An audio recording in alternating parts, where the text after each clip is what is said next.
ನಾನು out of the box ಸುಮ್ಮನೆ question ಮಾಡ್ಬೇಕಾದ್ರೆ ಹೇಳ್ತಾ ಇದ್ರು, ಇದು ಎಲೆಕ್ಷನ್ ಇಯರು, ಮಿನಿಮಮ್ ಒಂದು 20 ಜನ ಲೀಡರ್ಗಳನ್ನ ಡ್ಯಾಮೇಜ್ ಮಾಡಬೇಕು ಅಂತ ಬಿ ಜೆ ಪಿ ಟ್ರೈ ಮಾಡ್ತಾ ಇದೆಯಂತೆ.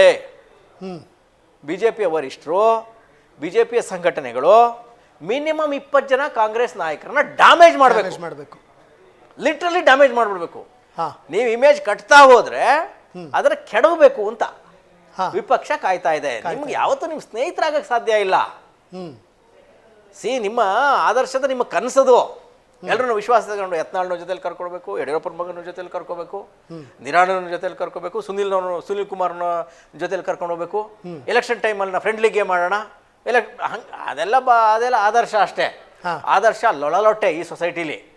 ಹಾಗಾಗಿ ಬಿಜೆಪಿಯವರು ಬಹಳ ದೊಡ್ಡ ಸ್ಟ್ರಾಟಜಿ ಮಾಡ್ತಾ ಇದ್ದಾರಂತೆ. ಒಂದು 20 ಜನ ಕಾಂಗ್ರೆಸ್ ಲೀಡರ್ಗಳನ್ನ ಲಿಟರಲಿ ಡ್ಯಾಮೇಜ್ ಮಾಡಬೇಕು. ಆಮೇಲೆ ನಿಮ್ಮ ಮಿನಿಸ್ಟರ್ಗಳನ್ನ ಮಿನಿಮಮ್ 10ರಿಂದ 12 1 ಡಜನ್ ಮಿನಿಸ್ಟರ್ಗಳನ್ನ ಎಕ್ಸ್ಪೋಸ್ ಮಾಡ್ತೀವಿ. Our strategy will be to expose D K government. 10 ರೂಪಾಯಿ ತಗೊಳಕ್ ಬಿಡಲ್ಲ ಅಂತ ಹೇಳ್ತಾ ಇದ್ರಿ, ಲಂಚ ತಿನ್ನಕ್ಕೆ ಯಾವ ಕಾರಣಕ್ಕೂ ಬಿಡಲ್ಲ ಅಂತ ಹೇಳ್ತಾ ಇದ್ರಿ. ನನ್ನ ಮೇಲೆ ನಾನು ಕ್ಯಾಮ್ರಾ ಇಟ್ಕೊಂಡ್ಬಿಟ್ಟಿದ್ದೀನಿ, ನಾನು ಸುತ್ತ ಇರೋ ಎಲ್ಲರನ್ನೂ ಕಂಡಿಟ್ಟಿದ್ದೀನಿ, ಕಿಕ್ಔಟ್ ಮಾಡ್ತಾ ಇದ್ದೀನಿ.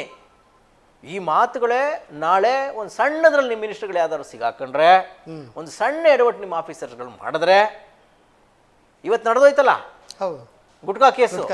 ಹಾಗಾಗಿ ಮುಖ್ಯಮಂತ್ರಿಗಳು ಮಾತಾಡಿದ್ದು ಬಹಳ ಸುಂದರವಾಗಿ ಕೇಳಿಸ್ತಾ ಇದೆ. Will appreciate it. At the same time ಮುಖ್ಯಮಂತ್ರಿಗಳು ಅಲರ್ಟ್ ಆಗಿರಬೇಕಾದ ಸನ್ನಿವೇಶ ಕೂಡ ಇವತ್ತಿದೆ ಅಂತ ನನಗೆ ಅನಿಸ್ತಾ ಇದೆ ಇವತ್ತಿನ ಇದನ್ನು ನೋಡಿ.